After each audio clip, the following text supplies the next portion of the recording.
This is K.M. Weiland, and you are listening to the 232nd episode of the Helping Writers Become Authors podcast. Something that's been in the works since last summer is an audio version of Outlining Your Novel, Map Your Way to Success.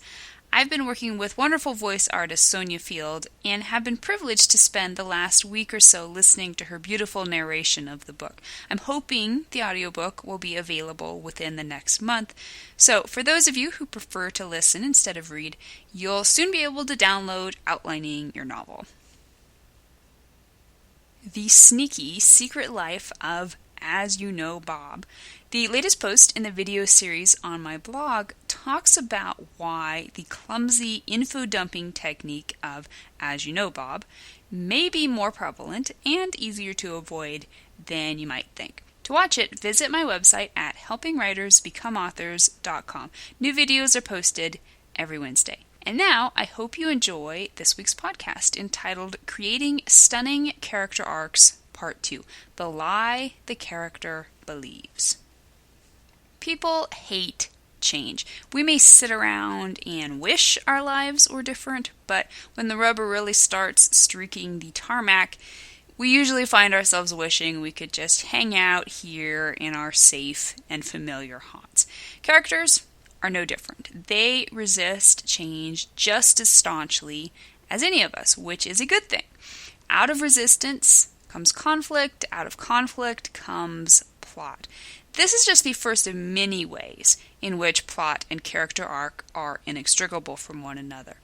As Stanley Williams so aptly explains it in his book The Moral Premise, a good way to conceive of movie stories like Die Hard and Love Actually is to think of the visible story as the metaphor for the invisible story. In other words, the plot is all about the character's inner journey, whether the connection is immediately evident or not. Plot, in its simplest manifestation, is all about the protagonist's thwarted goal. He wants something, and he can't have it right away, so he keeps right on trying. The change arc, in its simplest manifestation, is all about the protagonist's changing priorities.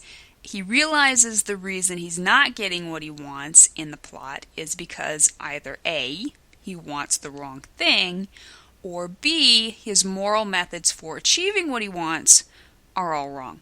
In Dramatica, Melanie Ann Phillips and Chris Huntley point out one of the most common mistakes made by authors of every level of experience is to create a problem for their main character that has nothing to do with the story at large. The reasoning behind this is not to separate the two, but usually occurs because an author works out a story and then realizes that he has not made it personal enough. The change arc is all about the lie your character believes. His life may be horrible, or his life may seem pretty great, but festering under the surface is the lie. In order for your character to evolve in a positive way, he has to start out with something lacking in his life, some reason that makes the change necessary. He is incomplete in some way, but not because he is lacking something external. A person in a prison camp can still be entirely whole and balanced on the inside, while someone floating in a Malibu mansion swimming pool may be one miserable son of a gun. Nope, your character is incomplete on the inside. He is harboring some deeply held misconception about either himself, the world, or probably both. As we'll see in next week's podcast, this misconception is going to prove a direct obstacle to his ability to fulfill his plot goal. In some instances, it may start out seeming to be a strength, but as the story progresses, it will become your character's Achilles heel. Your character may not even realize he has a problem.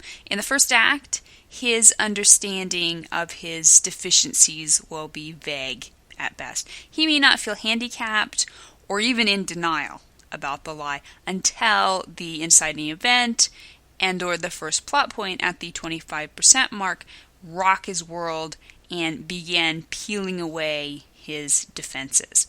The first act gives writers the time and space to introduce the lie and demonstrate the character's entrenchment in it via his normal world, which we'll also address in a future podcast. Your character's lie could take any number of forms. For example, maybe he believes might makes right, Thor. Or the only way to earn love is through servitude, Jane Eyre. Or kids aren't worth taking care of, Jurassic Park. Or the people you love will always lie to you, Secondhand Lions. Or you're only worthy if you're the favorite, Toy Story.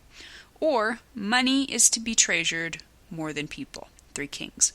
Or the weak must always give in to the strong, Green Street Hooligans. Or people will only pay attention to you if they think you're crazy. What about Bob? The lie is a specific belief which you should be able to state in one short sentence. It may include some qualifiers, as does Jane Eyre's. Her basic lie is that she isn't worthy to be loved, but it's qualified by her additional belief that she can earn love if she is willing to enslave herself to others physically and emotionally. So how do you find the lie? The first thing you're going to want to do is examine your plot to see if the lie might be evident in the conflict.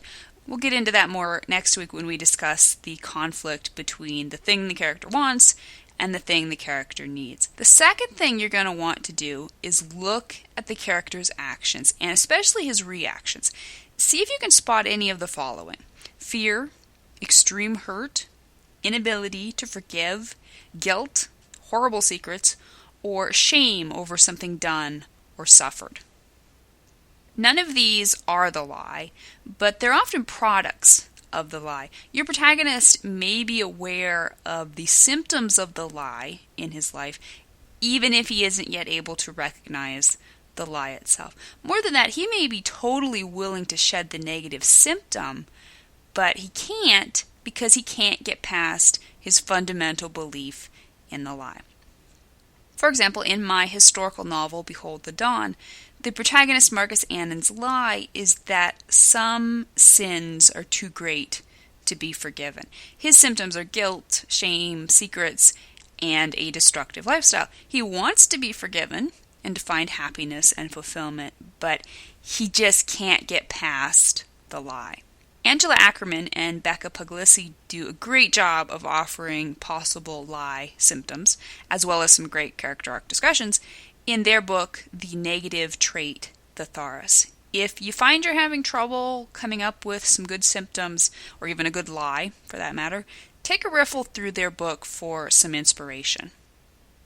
For this series, we're going to take a look at one popular book and one popular movie of varied genres, two apiece for each of the three different types of arc. For the change arc, we'll be exploring the following: A Christmas Carol by Charles Dickens. Ebenezer Scrooge's infamous holiday transformation is rooted in his mistaken belief that a man's worth can only be measured by the amount of money he has earned. Cars, directed by John Lasseter. My favorite of all the Pixar movies is powered by selfish race car Lightning McQueen's ingrained belief in the lie that life is a one-man show.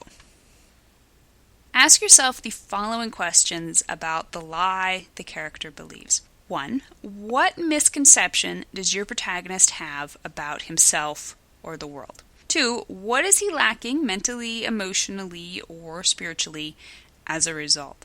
3. How is the interior lie reflected in the character's exterior world? 4. Is the lie making his life miserable when the story opens, and if so, how? 5. If not, will the inciting event and or the first plot point begin to make him uncomfortable as a result of his lie? 6. Does your character's lie require any qualifiers to narrow its focus? And 7. What are the symptoms of your character's lie? The lie your character believes is the foundation for his character arc. This is what's wrong in his world. Once you know what's wrong, you then get to set about figuring out how to make it right. Thank you for listening to the Wordplay Podcast. To read a transcript of this episode, you can visit my website at helpingwritersbecomeauthors.com. And be sure to check back again next week.